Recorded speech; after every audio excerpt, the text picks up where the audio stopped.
On y va de l'autre côté avec nos partenaires d'IDG. Big up to Coach Jason doing a great job as usual.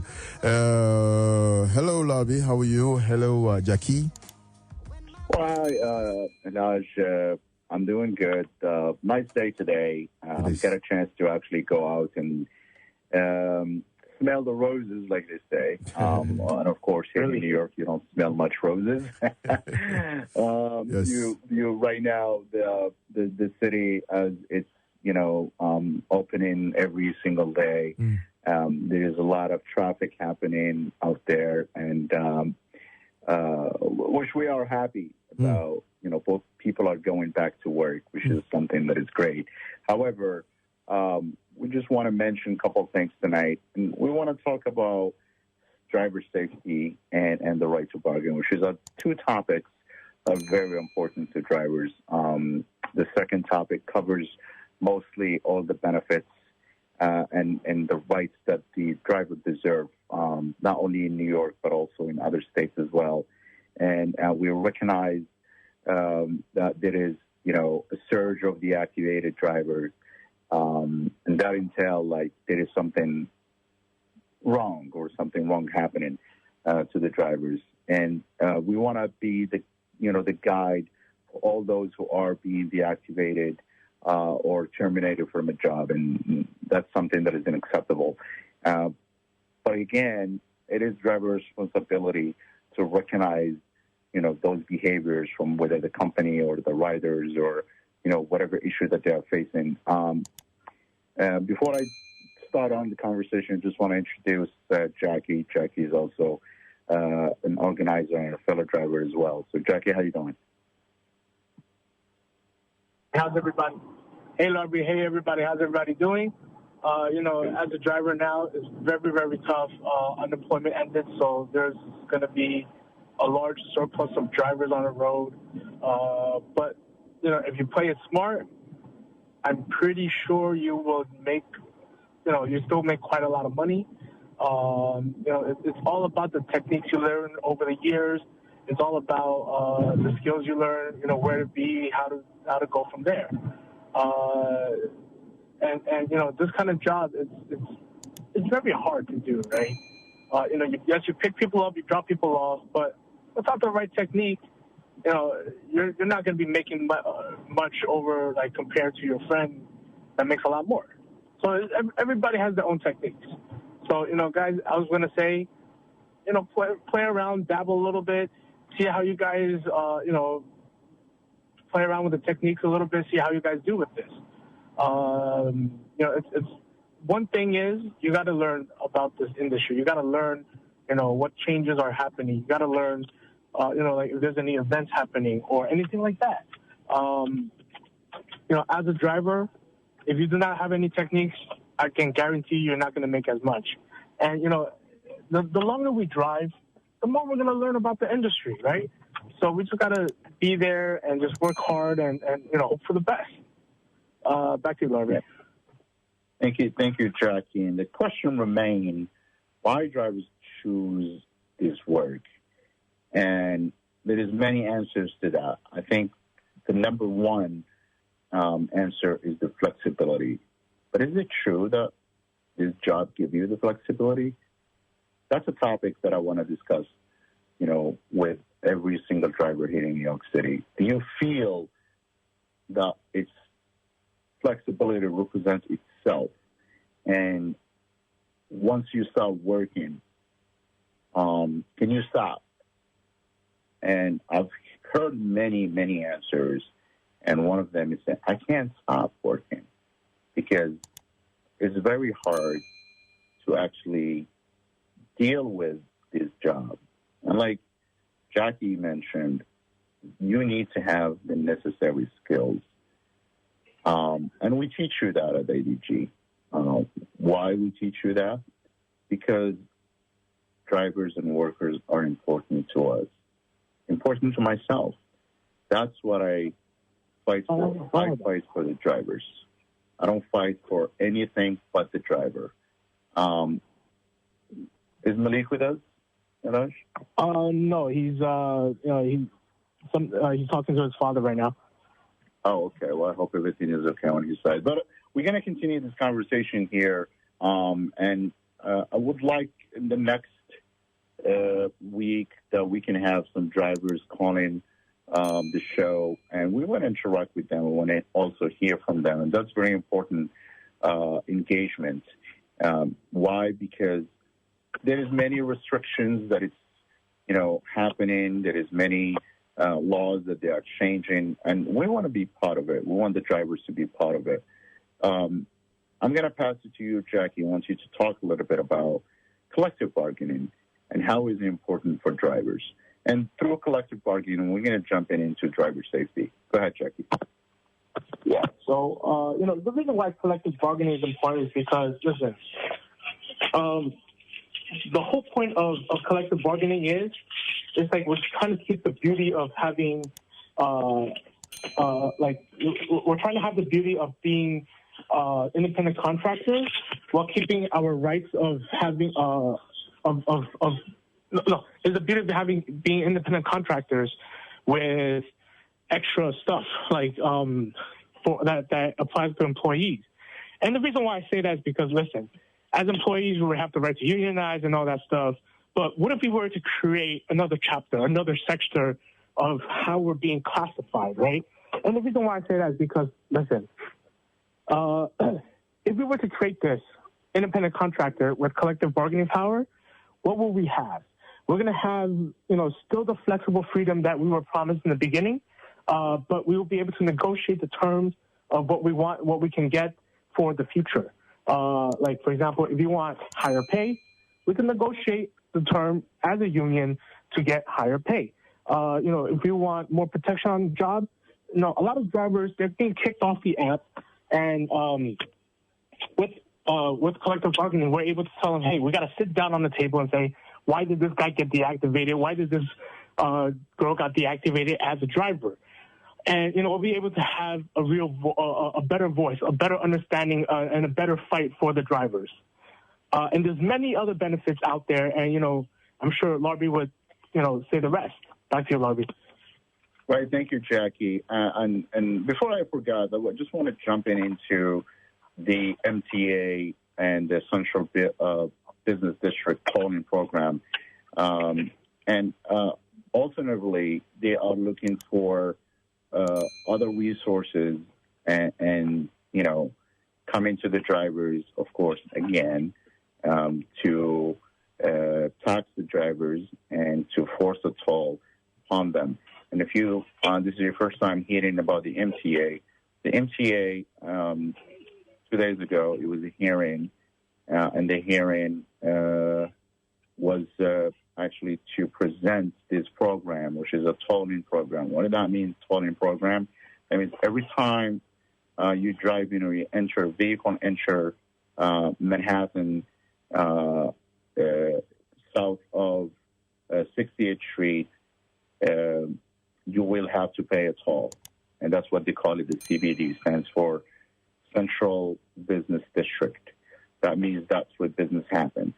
And during my testimony, I really was, angry because a lot of people, they're not seeing how this is going to affect the drivers, and they're ignoring completely the drivers here in New York. And to say the least, I think we need to stand together and fight this. And if we stay silent, more tolling programs going to be in. You will be crossing the 59th Street Bridge to come to the city, and you have to pay a toll. You will be, getting tolls everywhere. And that's absurd. And this toll right now will, they're going to fight it, and they're probably going to win it. But we're not going to stop fighting against it, because that wouldn't be right. And if you participate in the testimony, IDG would like to hear from you. If you can connect with us, because we want to, follow up with this, and we want to stop it completely. At least we have to exempt driver completely from 100% exemption from drivers, FHV drivers, the one we advocate for, along with other drivers as well, such as, the wave vehicles and whatnot. Actually, the wave vehicles, they've been exempt. They include that qualifying vehicle and transporting person with disability and qualifying authorized emergency vehicle will be exempt. We want to include the drivers as well. We are the one that moves New York. People don't take public transportation for various reasons. Number one, reliability, safety, cleanness, so on and so forth. But we want to be included in that exemption as well. So we're going to fight it, and we're not going to stop until we get our rights. You have anything to say about that, Jackie? Go ahead. Sorry, I was on mute. One thing I wanted to say was that, I don't know why MTA is trying to say that, FHV vehicles have to be paying for that congestion pricing when, we're already subdued, we're already charged that. After every ride in, I believe, 60th Street and below or 96th Street and below, passengers, they actually pay another $275 on top of the bill. And that is the congestion pricing. And MTA sees that as a chance of saying, hey, you pay that, they could use that money to fix whatever they got to fix. Now, my biggest problem behind that is the fact that they take this money and what do they do with it? Yeah, they say, oh, we're going to find retired because of the shortage of train drivers, subway drivers. They say they're going to add, just retired or retired train operators and give them $35,000 for a month or 3 months. Now, to me, that's a lot of money, right? That money that could be used in other ways. Like, they could have used that to fix whatever train signal problems that they have every day. They could use that money to fix the conditions of the subway stations. Whenever there's a huge storm like Sandy and Ida, train stations, they're being flooded. I'm pretty sure this amount of money that is being put into the MTA, they could use that money to fix that thing, no problem. Now, I don't know how MTA's books are, but I feel like they're using the money in very weird ways, in very bad ways. They're just they're putting it in different areas where it's not supposed to. That's just my personal opinion on it, and that has to stop, in my opinion. They got to put the money where the public needs it. They raised the fare, and the service is getting, worse and worse and worse. Before it might take you an hour to get it. Now a train breaks down along the way, and then all of a sudden it's an hour and a half to 2 hours. And that is nuts. We pay for a service. We expect better service that way. And that is something MTA got to, keep that in mind. Back to you, Larby. Absolutely, Jackie. I think they still have to do the research on how to actually tax, the hardworking people. And I feel like, every time, since I started driving, I pay, toward that fund that it's been collected by the city and given to the MTA.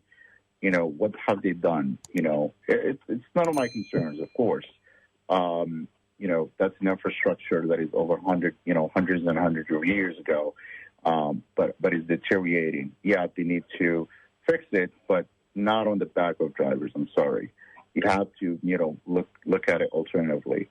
And that's what we're fighting. We want the drivers to be exempt. The drivers actually move the city, even better than the MTA, and they need to recognize that. And beside that, drivers have no benefits coming from that. And that is sad. You're working for, a company that doesn't care about you, the company that want to eliminate you from the transportation industry, period. How are you going to survive? What are you going to put all those workers? They need to, re-examine and revisit, the issues that, the workers are facing. And again, IDG will fight for that, and we continue to fight it. And I don't see none of those other organizations doing anything for the drivers, even, as simple as actually attending those meetings and attending those hearings and fighting for the rights of the driver. But let's jump in quickly right here, Jackie. And we want to talk about driver safety. and collective bargaining and how that can impact, the life of drivers. And there's many reasons. We don't need to expand on all of them, but the website is righttobargainny.org. That is righttobargainny.org. You have all the information available, and talking about the driver safety, the establishment of benefits, and providing job security and due process. And I'm going to come back to due process in a few seconds here. But the idea of collective bargaining is actually giving a voice to a driver, a worker, I would rather say, and give them the power that they need. And Jackie, we want to talk about,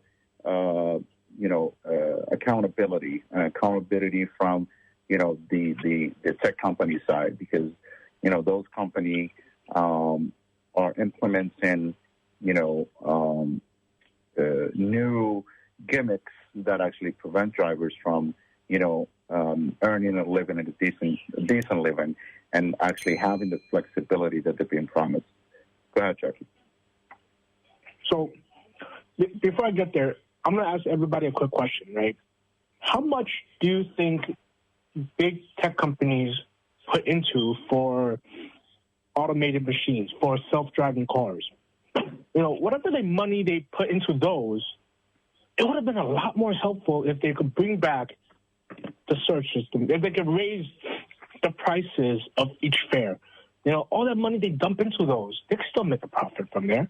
It's just that in capitalism, people are greedy. Big tech companies are greedy. They're greedy to make more money in their own pocket, even though, they don't mind. They're looking at it on a long-term basis, right?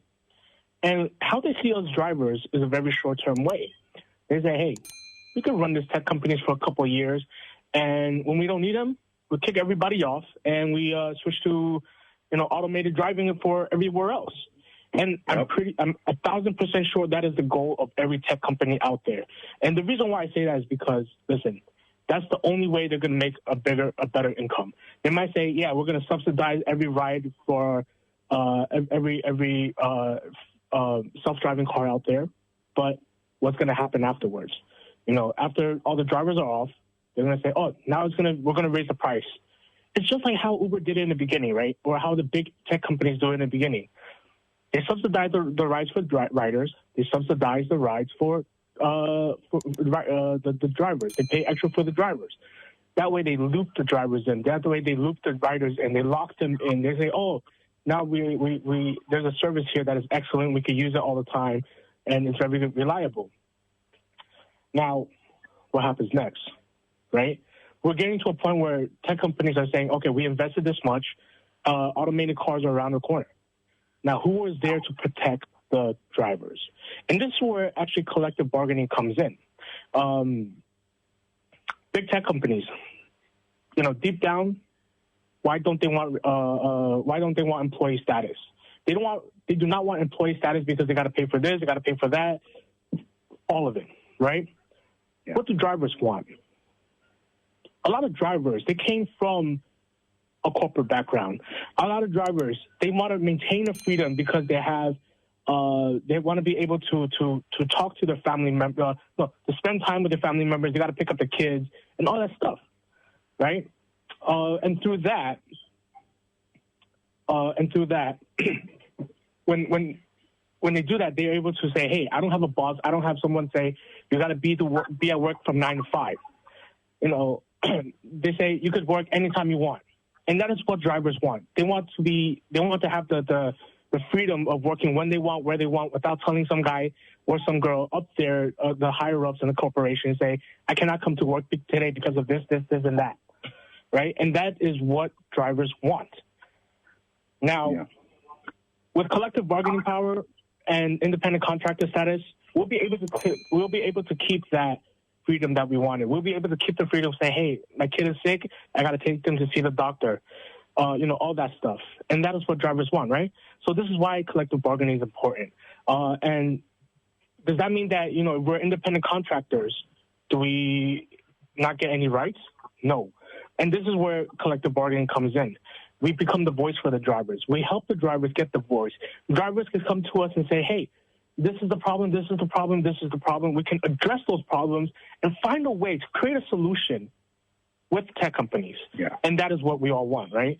A lot of drivers come to me and say, hey, Jackie, I'm deactivated. What can you help me with? I could submit an appeal. But if collective bargaining passes, guess what? We could tell the app companies, hey, this driver, he got deactivated. What's wrong? Let's sit down, let's talk about it, and let's figure out a way to say, hey, do we, to get this to try to get this guy back on, or this driver, this female driver, male driver, whatever driver. We're going to try and get them back on that way, right? And that is the beauty of collective bargaining. That way we won't be at-will employees. At-will employees means the companies can fire you at any time. If you become an employer of tech companies, they can fire them anytime. Did you know, this is a story that I've seen online, right? During the middle of the pandemic, Uber invited like 6,000 employees on the Zoom meeting, on the Zoom call. And guess what? They fired 6,000 workers right off at once. How is that right for the Uber employees? And those are the people that work inside Uber, right? Now, if you would become drivers as employees, they could do that. They could say, okay, all 100,000 drivers, one of you, you're off the app, you're fired, you cannot get back on again. So keep that in mind. Like, what do drivers want? Do you want to be at-will employees, or do you want independent contractors and right to bargain power? Right to bargain equals you have to come to a committee and say why you want to fire this guy, or you have to say the reason why you want to fire this guy, and we have to sit down and we have to fix it. And that is the beauty about collective bargaining. Back to you, Lobby.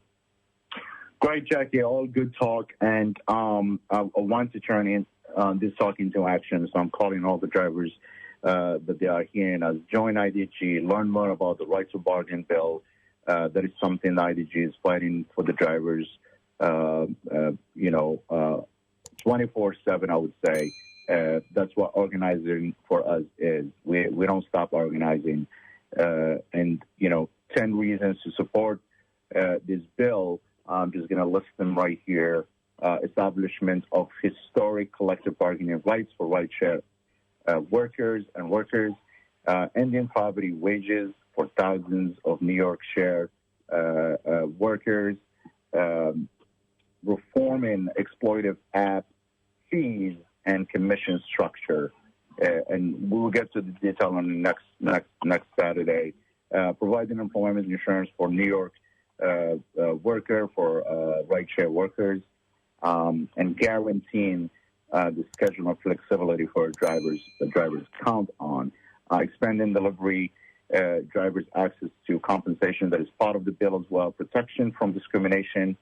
Establishment of groundbreaking benefits, talking about benefits for the workers, and providing job security in due process. That is what is really important for all the workers, is actually, you choose to be part of that trade and you lost your job. But with this bill, we'll be able to secure that job for you and have a due process, when things happen. And the last one, and there's actually more, but the last one tonight is holding big tech company accountable. And what does that mean? If somebody gets injured while on the job, if somebody get into an accident, what type of compensation that driver is going to have and his family, and so on and so forth. And IDG already have a platform that is actually providing financial help to the family if a driver gets injured or even when they lost their life. So with that said, just going to remind everyone, join us at IDG every Tuesday. If you're not a member yet, go to drivingguild.org. That is driving with ENG and GUILD.org, and sign up to become a member. You can also call us at 917-594-5496 or text us if you wish to have information. We are continuing to help drivers at the office. You can come every Saturday and Sunday between the hours of 12 p.m. to 3 p.m., and we'll be more than happy to assist every driver. Even if you are not a member, you're just seeking information, you need help with tickets or any other issue that includes immigration issues, accidents, whatever the case is. If you have a problem, come to IDG and we help you with that. And with that said, I thank you for listening to us tonight. We're going to see you next Saturday with more topic and more subjects to discuss. And thank you, Jackie. Thank you, Elijah. We'll see you next Saturday. We'll see you next Saturday, Brother Larbi and Jackie. Thank you again for everything you guys doing. Thank you very much. Donc, c'est fini là pour ce soir. Mais le programme de la radio Sunuafrik, c'est jusqu'à 5 heures du matin. Et merci à IDG, merci à Larbi, à Jackie et toute l'équipe d'IDG. La radio Sunuafrik, sachez qu'on vous aime.